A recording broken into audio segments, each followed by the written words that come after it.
In this video, we are going to learn how to solve these chemistry problems under ionic or electrovalent bonding. So guys, we have 20 repeated questions to practice with in this video. Let's get started. The first question I have here says electrovalent compound normally we have option A have mobile electrons, conduct electricity in a solid state, dissolve in polar solvent, have low boiling point. So guys, the right answer to this question will be option C, which is dissolved in polar solvent. Very important. A typical example of an electrovalent compound is your sodium chloride, which is your common salt. So salt can dissolve in a polar solvent. A typical polar solvent is water. Water is a polar solvent. Alright, so the right answer is option C. The next repeated question will be this one.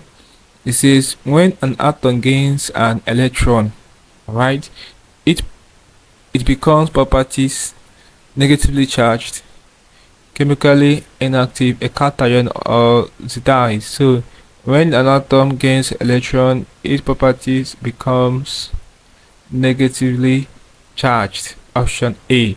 Alright, so that's basically the answer to this question. A typical example is a non-metal. When non-metals take part in chemical reaction, they gain electrons and their charge sign is usually negative, whereas metals they lose electron and their charge sign is usually positive. Okay, so the next repeated question will be this one. It says which of the following compound will leave a metal residue when heated? So the right answer is option D, silver nitrate. Very important, guys. Take note of this question. The next repeated question will be this one. It says an atom of an element S gains 2 electrons. The symbol of the ion formed is this one that has x the power -2. Option C. Alright, so the gain of electron shows negative power, the loss of electron shows positive power. So the answer here is option C. The next subject question will be this one. It says chlorine atom forms chlorine ion by gaining 1 electron. Option D. Okay, very important, guys. The next subject question will be this one. It says use the following information to answer the question. A metal X forms 2 chlorides with the formula this and this. What type of bonding exists between X and chlorine in each of the chlorides? So the type of bonding that will exist will be ionic bonding. Okay, so that will be the answer to this question. So it's as simple as this. So the next repeated question will be this one. It says the electrostatic force of attraction between sodium ion and halide ion is greatest in. The right answer here will be option A, sodium fluoride. Alright, so since fluorine is the most electronegative element, so when it reacts with sodium, you're going to have the electrostatic force of attraction between them being the greatest. Okay, the next question will be this one. It says what type of bond will be formed between elements P and Q if their electronegativity values are 0.8 and 4.0 respectively. So it will be ionic bonding, guys. It will be ionic bonding. The reason is that these electronegative values, the difference is much, so it will be ionic bond. The next subject question will be this one. It says which of the following properties would not influence electrovalent bond formation?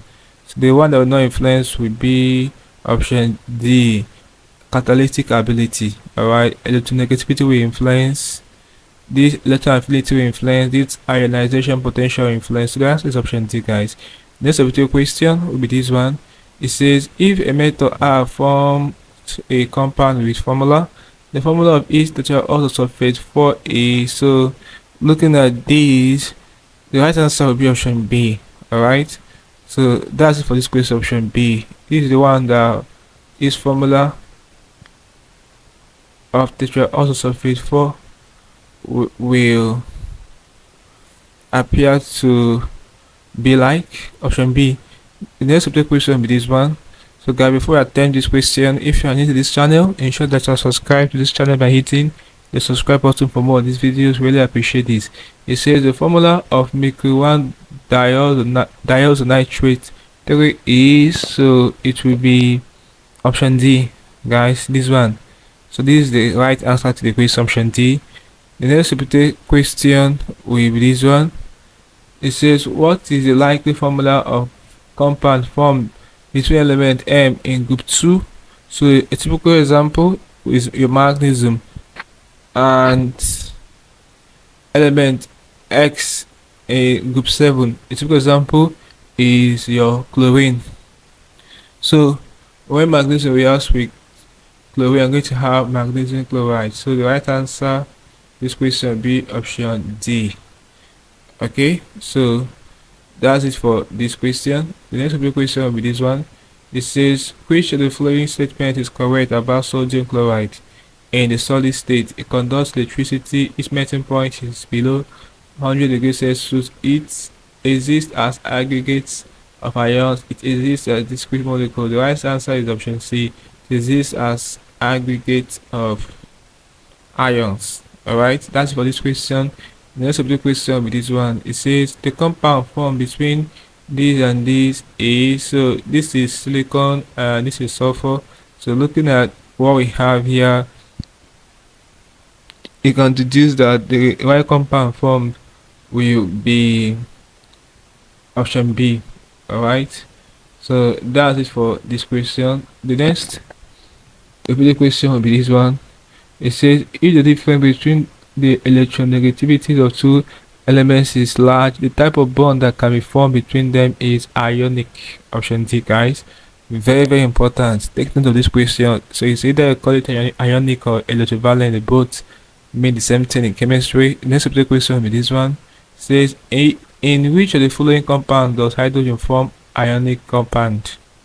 Okay, we have sodium hydride, we have ammonia, we have methane, hydrogen chloride gas. This should be the gaseous form. So the right answer to this question would be option A, which is sodium hydride. Alright, so the metal sodium is right reacting with the non-metal hydrogen here. Hydrogen serves as a non-metal.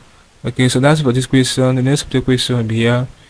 Will be this one. It says when an ionic bond is broken, bonding electrons are gained by the most electropositive atom. No share between participating atoms. No gained by the most electronegative atom. Yes. So guys, this is the right answer, option C. Next subject question will be this one. It says which of the following compounds? Okay, this potassium chloride has a hence ionic character. So the right answer is option B. Potassium chloride has the highest ionic compound in each of the compounds here. Alright. So the next subject question will be this one. It says the compound formed by the combination of two elements with a large electronegative difference is likely to be ionic. Option D. Last question before ending this video will be this one. It says the atomic numbers of element X and Y are 20 and 70 respectively. So a typical example. So an element with atomic number of 20 is calcium. The 17 is chlorine. Which of the following compound is likely to be formed by a combination of the two elements? So calcium chloride, the right chemical, which of the following will be formed? So the chemical formula for which will be option A. Alright, so that's it for this question, guys. This basically can do problems involving ionic or electrovalent bonding for chemistry practice with 20 questions for this video. Hope you learned something interesting in the video. Let's go to the video, guys. If you are new to this channel, once more ensure that you are subscribed to this channel by hitting the subscribe button for more of these videos. Also like, share and comment on this video. Tell me how you feel for what I learned from this video. If you seem to have any special questions to ask regarding what I talked about in the video, feel free to leave a question in the comment section below and ensure to give you a response. In this video, we're going to learn how to solve these chemistry problems under covalent bonding. So guys, we have 20 repeated questions to practice with in this video. Let's get started. The first question I have here says the bonding pair of electrons in a hydrogen chloride molecule is put towards the chlorine atom because chlorine is more electronegative. Chlorine has a larger atomic mass. Chlorine has a larger atomic size. There is no bonding orbitals within the hydrogen atom. So right answer is option A. Chlorine is more electronegative. Very, very important, guys. That's it for this question. Next question will be this one. It says the gas is produced when this compound was melted was heated. We have this nitrogen 2 oxide and nitrogen 4 oxide. This one nitrogen 4 oxide and dinitrogen 4 oxide. We have oxygen gas and nitrogen 2 oxide, oxygen gas and nitrogen 4 oxide. So the right answer is option D. The next replay question will be this one. It says an element Z has a combining power of 3. Which of the following formula is correct of its compound? So the correct one here will be option D. This is aluminium oxide. So an element with combining power of 3 is typically aluminium. So this will be the chemical symbol, the compound, the symbol which we have when they react, when aluminium reacts with oxygen. Okay, option D. The next question will be this one. It says the number of shared pair of electrons in the compound below is. So the right answer here is option C, 6. Alright, take note of this question, guys. The next question will be this one. It says element X with electronic configuration. So this is magnesium. And element Y with electronic configuration. This is chlorine. 17 atomic number are likely to combine by. So since it's magnesium and chlorine, so it will be electrovalent bonding or ionic bonding, option D. Alright, electrovalent bonding involves a reaction between a metal and a non-metal. Okay, so the next question will be this one. It says a molecule of phosphorus is tetraatomic. Yes, the right answer is option A, guys. Take note of this particular question. The next question with this one. It says which of the following compound is covalent? So it's obvious. Is this methane? Alright, methane gas, option B. Next question with this one. It says, guys, just know that basically all organic compounds are covalent in nature. Alright, so the question, this one says which of the following statements is correct? Hydrogen bond is formed between a metal and a non-metal. No. Covalent bonds consist of ions. No. Ionic compounds in solution will conduct electricity. Yes, this is one of the characteristics of ionic compound. They can conduct electricity. So the right answer is option C. That's for this question. Next question with this one. It says which of the following substance increases in mass when heated in air? So it's magnesium reborn, option B. That's for this question. Take note of it as well. Next question with this one. It says which of the following pairs of elements has the greatest difference in electronegativity? We have sodium and chlorine, sodium and fluorine, sodium and bromine, sodium and iodine. So the right answer is option B, since fluorine is the most electronegative element, so to have the greatest difference in electronegativity with sodium. Right, so the right answer is option B. That's for this question. The next question with this one. So guys, before I attend this question, if you are new to this channel, be sure that you subscribe to this channel by hitting the subscribe button for more of these videos. Really appreciate this. So this question says, consider the following electronegative values. Which of the elements represented by the letter W, Z, will combine with hydrogen to form purely covalent compound? Alright, so the element here that will form a purely covalent compound with hydrogen will be the one that has the same electronegative value with hydrogen, which is this Y. Okay, so this element Y is having the same value with hydrogen already, 2.1, 2.1. So the right answer will be option A, Y. Okay, so that's how I can solve this kind of problem. Next question will be this one. It says the periodic property that is used to determine whether a covalent molecule is polar or not is. So it's obvious, option C, electronegativity. Very important. The next question with this one, it says what type of bond is indicated by the arrow in the following structure? So this is a simple question. This is dative bonding or coordinate covalent bonding. Alright, option B. That's for this question. The next question with this one, if you check, this is ammonium ion. We have already treated dative bonding, I think, in the series of this video. Next of the question, this one, it says the formation of a bond between hydrogen and highly electronegative atom results in real dipole polarity metallic bond, electrovalent bond. So the right answer is option B, polarity.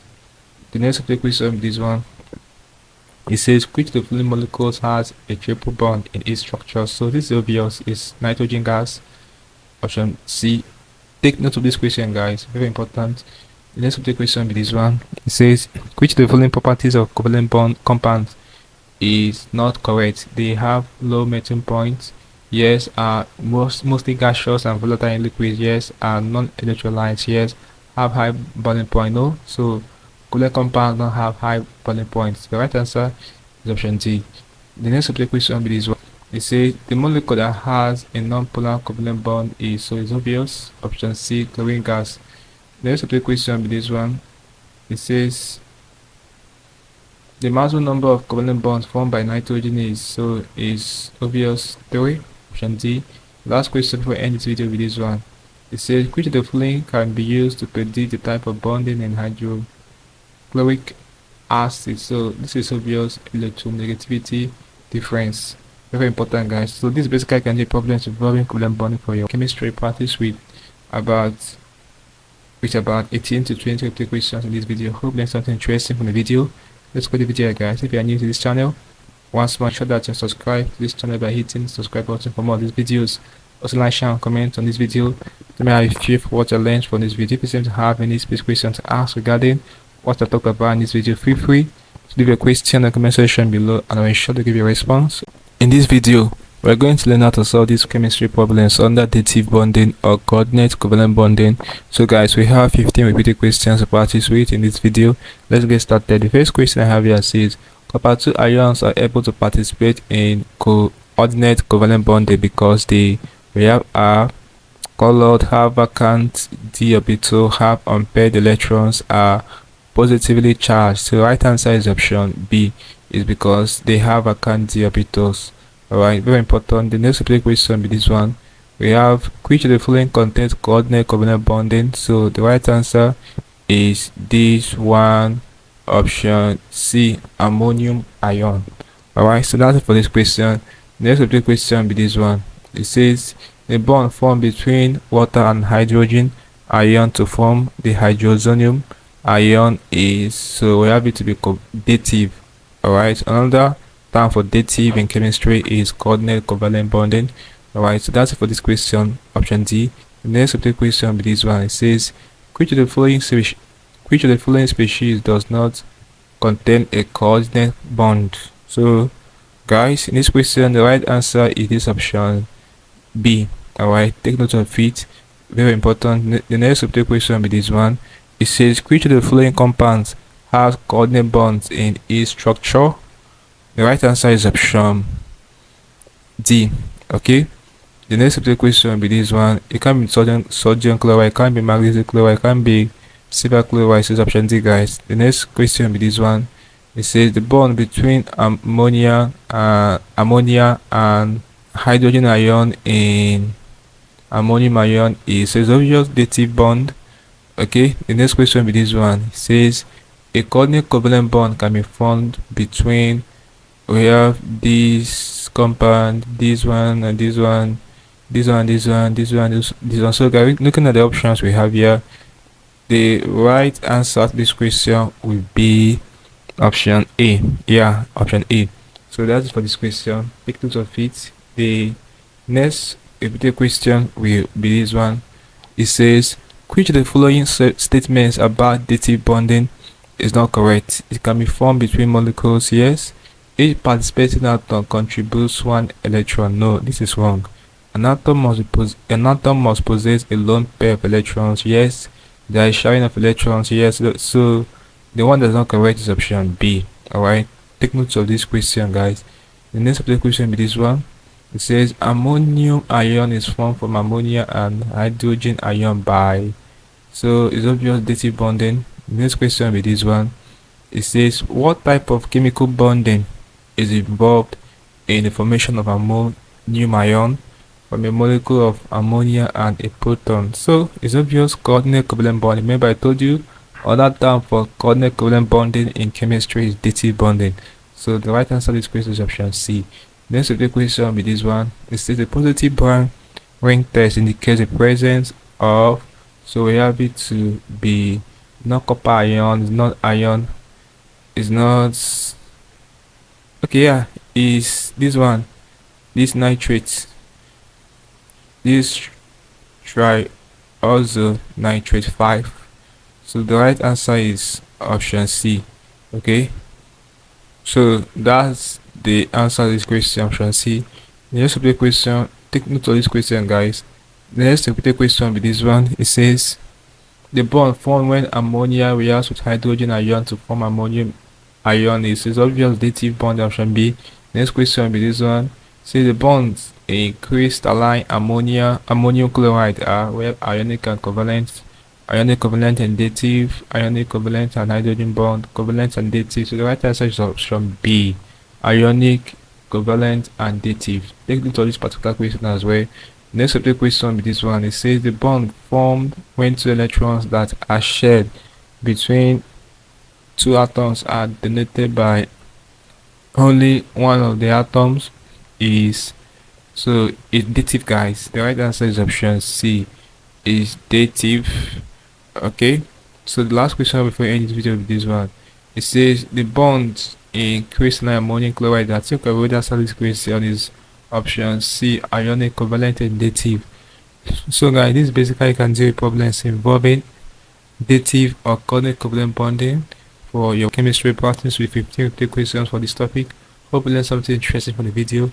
Let's go to the video, guys. If you are new to this channel, ensure that you subscribe to this channel by hitting the subscribe button for more of these videos. Please like, share and comment on this video. Tell me how you feel for what I learned from the video. If you seem to have any specific questions to ask regarding what I talked about in this video, feel free to leave a question in the comment section below and I will ensure to give you a response. In this video, we are going to learn how to solve these chemistry problems under intermolecular bonding. So guys, we have 11 repeated questions to practice in this video. Let's get started. The first question I have here says the force of attraction between covalent molecules is, we have hydrogen bonding, ionic force, dative bonding, we have van der Waals forces. So guys, the right answer to this question will be option D, which is van der Waals forces. Okay, so that's it for this question. The next question will be this one. It says the van der Waals forces are dominant intermolecular forces in, we have water, chlorine, sodium chloride, ammonium chloride. The right answer is option B, which is chlorine. Okay, the next question will be this one. It says which of the following bond types is responsible for the high boiling point of water? So this is obvious. The right answer is option C, which is hydrogen bond. Very important, guys. Take note of this question. The next question will be this one. It says which type of bond is represented by the dotted lines in the following structure? So this is hydrogen bond, guys. The right answer is option D. The next repeated question will be this one. It says water molecules are held together by, so the right answer is option A, which is hydrogen bond. The next repeated question will be this one. It says hydrogen bonds are formed between molecules containing a hydrogen atom bonded to a strongly electronegative atom. So the right answer is option C, guys. Take note of this question. Next question will be this one. It says which of the following pairs of molecules form hydrogen bonds? So the right answer to this question will be this one that has these compounds in option A. Alright, so that's it for this question. Next question will be this one. It says the boiling points of hydrogen fluoride, water and ammonia increase in the order of, the right answer to this question is option C. Ammonia is less than hydrogen fluoride and the boiling point of hydrogen fluoride is less than water. So this shows that water has the highest boiling point here. The next question will be this one. It says which of the following bond types is intermolecular? So it's obvious hydrogen bond. The next question will be this one. It says which of the following substances does not have van der Waals force? So the right answer is option D, copper. Metals basically don't have van der Waals forces and copper is a metal. Okay, the last question for end this video will be this one. It says arrange the following compounds in decreasing order of their boiling point. We have ammonia, hydrogen fluoride, we have this and this. So the right answer to this question will be this option D. Alright, so decreasing, hydrogen fluoride has the highest boiling point here, followed by ammonia, this one and this one. So guys, this basically can do problems involving thermomolecular bonding for your chemistry. Practice with 11 repeated questions for this topic. Hope you learned something interesting from this video. Let's go to the video, guys. If you are new to this channel, ensure that you are subscribed to this channel by hitting the subscribe button for more of these videos. Also like, share and comment on this video. Tell me how you feel for what I learned from this video. If you seem to have any specific questions to ask regarding what I've talked about in this video, feel free to leave a question in the comment section below and I'll ensure to give you a response.